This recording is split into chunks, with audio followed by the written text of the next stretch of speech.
Hello friends, welcome to powerful learning. இந்த வீடியோவில் Opencv வச்சு எப்படி ஒரு இமேஜை ரீசைஸ் பண்ணுறாங்கிறத சிம்பிளாக பார்க்க போகிறோம்.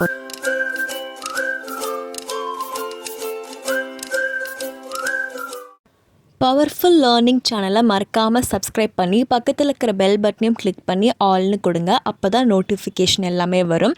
இன்ஸ்டாகிராமில் பவர்ஃபுல் மீடியா அஃபிஷியலை ஃபாலோ பண்ணிக்கோங்க. உங்களுக்கு ஏதோ டவுட்ஸ்னாலும் நீங்கள் அதில் கிளியர் பண்ணிக்கலாம். ஆல்ரெடி என்னுடைய சேனலில் Opencv வச்சு எப்படி ஒரு இமேஜை ரைட் ஷோ பண்ணலாம், கலர் இமேஜை கிரேஸ்கேலாக எப்படி மாற்றணும், இமேஜ் ப்ராப்பர்ட்டிஸ் எப்படி பிரிண்ட் பண்ணணும்னு போட்டிருக்கேன். இந்த ப்ரோக்ராம்ஸ்க்கான லிங்க் நான் உங்களுக்கு டிஸ்கிரிப்ஷனில் தரேன்.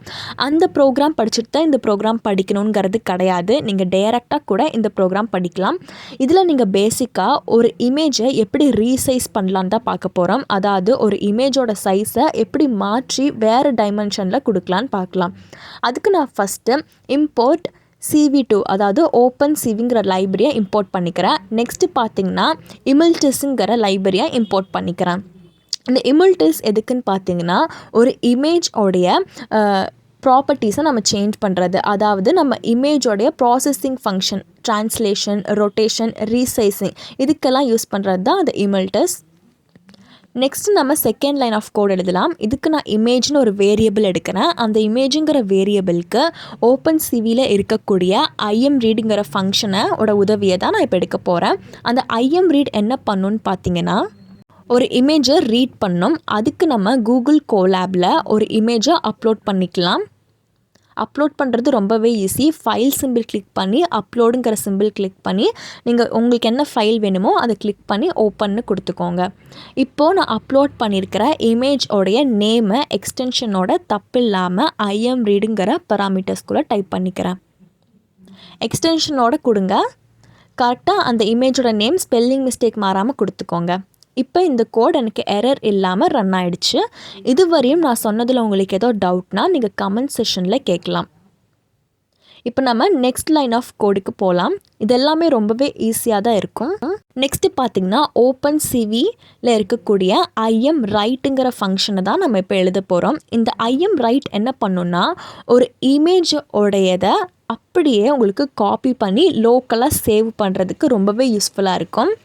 இப்போது imWriteங்கிறத கொடுத்துட்டு நான் ஒரு இமேஜை மாற்றி வைக்க போகிறேன்ல, அதுக்கான நேமையும் நான் எந்த இமேஜை மாற்ற போகிறேனோ அதோட வேரியபிளும் கொடுக்கணும். கன்ஃபியூஸ் ஆகிடாதீங்க. இங்கே ரீசைஸுங்கிறது நம்ம கொடுக்க போகிற ஒரு வேரியபிள் தான். நம்ம இன்னுமே ரீசைஸுங்கிற வேரியபிளுக்கு என்ன பண்ணணும்னு டிக்ளேர் பண்ணல. அதனால் கன்ஃபியூஸ் ஆகிடாதீங்க. நம்ம இனிமேல் தான் ரீசைஸ் எப்படிங்கிறதுக்கான கோடு எழுத போகிறோம். உங்களுக்கு டவுட்னா கமெண்ட் செஷனில் கேளுங்க. இப்போ ரீசைஸுங்கிறது இங்கே ஒன்றும் இல்லை, ஜஸ்ட் ஒரு வேரியபிள். நீங்கள் ரீசைஸ்னே தான் வைக்கணுங்கிறது அவசியம் இல்லை. உங்களுக்கு பிடிச்ச மாதிரி நேமில் வச்சுக்கோங்க. இப்போ இந்த ரீசைஸுங்கிற வேரியபிளுக்கு இமில்டிஸ் லைப்ரரியில் இருக்கக்கூடிய ரீசைஸுங்கிற இன்பில்ட் ஃபங்க்ஷனை நம்ம யூஸ் பண்ண போகிறோம். இந்த ரீசைஸுங்கிற இன்பில்ட் ஃபங்க்ஷன் பராமீட்டருக்குள்ளே நீங்கள் என்ன பண்ணணுன்னா நம்ம அப்லோட் பண்ணி வச்சுருக்கோம்ல இமேஜ், அந்த அப்லோட் பண்ணி வச்சு ரீட் பண்ணி நம்ம சேவ் பண்ணியிருக்கிற அந்த வேரியபிளோட நேம், அதாவது இமேஜ் உங்களுக்கு எந்த வித்தில் ரீசைஸ் பண்ணுமோ அதை கொடுத்துக்கோங்க. நான் 25ன்னு கொடுத்துருக்குறேன். இப்போ நம்ம imWriteன்னு இருக்குல்ல, அந்த ஃபங்க்ஷன் லைனை ரன் பண்ணலாம். எல்லாம் பர்ஃபெக்டாக ரன் ஆகிடுச்சு. இப்போ பார்த்திங்கன்னா imWriteல புதுசாக எனக்கு ரீசைஸுங்கிற நேம், நம்ம கொடுத்த நேம் எக்ஸ்டென்ஷன்லேயே ரீசைஸ் ஆகி அந்த நேம் லோக்கலாக சேவ் ஆகிருக்கு. உங்களுக்கு டவுட்ஸ்னால் நீங்கள் கமெண்ட் செஷன்லேயும் கேட்கலாம். இப்போ நம்ம பர்ஃபெக்டாக ஒரு இமேஜை ரீட் பண்ணி ரீசைஸ் பண்ண இமேஜுக்குன்னு ஒரு தனியாக ஒரு நேம் கொடுத்துட்டோம். இப்போ அதை நம்ம ஷோ பண்ணோம்ல, ஷோ பண்ணுறதுக்கு நம்ம புதுசாக ஃப்ரம் google.colab.patches import CV2 _imshownங்கிற ஒரு லைனை எக்ஸ்ட்ராவாக ஆட் பண்ணியிருக்கோம். ஃபஸ்ட்டு பார்த்திங்கன்னா தெரியும், இம்போர்ட் இமில்டிஸ்க்கு கீழே இருக்கிற லைன். இப்போ நம்ம என்ன பண்ணுறோன்னா CV2 _imshow of imaging ஒரு லைனை டைப் பண்ணிக்கலாம்.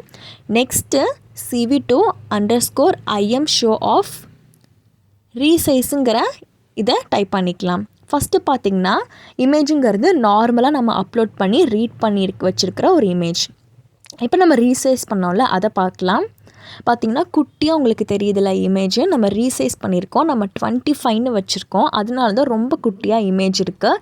நீங்கள் வித்தை அட்ஜஸ்ட் பண்ணுறதுக்கு ஏற்ற மாதிரி உங்களுடைய இமேஜும் ரீசைஸ் ஆகும். ஃபார் எக்ஸாம்பிள் நான் இங்கே வித்தை மாற்றி உங்களுக்கு 100ன்னு வச்சு ரன் பண்ணி காமிக்கிறேன். இப்போ உங்களுக்கு அந்த ஒரிஜினல் இமேஜ் வித் 100க்கு ரீசைஸ் ஆகி தெரியும். பார்த்திங்கன்னா ஃபஸ்ட் அவுட்புட்க்கும் இப்போக்கும் டிஃப்ரென்ஸ் இருக்குது. நிறைய பேர் என்கிட்ட டிஸ்கிரிப்ஷனுக்கு எப்படி போகணும்னு கேட்டிருக்கீங்க. அவங்களுக்காக இந்த பார்ட். உங்களுக்கு எந்த வீடியோ வேணுமோ அதை கிளிக் பண்ணிக்கோங்க. வீடியோ கீழே பார்த்தீங்கன்னா டைட்டிலோடைய சைடில் ரைட் சைடில் ஒரு ஆரோ மார்க் இருக்குது, அதை கிளிக் பண்ணிக்கோங்க. கிளிக் பண்ணிங்கன்னா டிஸ்கிரிப்ஷன் ஓப்பன் ஆயிரும். இப்போது இந்த டிஸ்கிரிப்ஷனில் தான் மற்ற யூஸ்ஃபுல் வீடியோஸ்க்கான லிங்க்கையும் நான் கொடுத்துருப்பேன். கீழே ஸ்க்ரோல் பண்ணிவிட்டு வந்தீங்கன்னா தெரியும். டிஸ்கிரிப்ஷனில் தான் ஏதாச்சும் ஒரு இம்பார்ட்டன்ட் நோட்டோ இல்லை உங்களுக்கு லிங்க்கையோ நான் கொடுத்துருப்பேன். ஸோ நீங்கள் இப்படி தான் ஓப்பன் பண்ணோம். உங்களுக்கு மேலும் ஏதாச்சும் ஒரு டவுட்னால் நீங்கள் எனக்கு இன்ஸ்டாகிராம் இல்லாட்டி கமெண்ட் செஷனில் கேட்கலாம். தினமும் யூஸ்ஃபுல்லான வீடியோஸ்க்காக பவர்ஃபுல் லேர்னிங் சேனலை மறக்காமல் சப்ஸ்கிரைப் பண்ணிக்கோங்க. இந்த வீடியோவையும் லைக் பண்ணி ஷேர் பண்ணுங்கள்.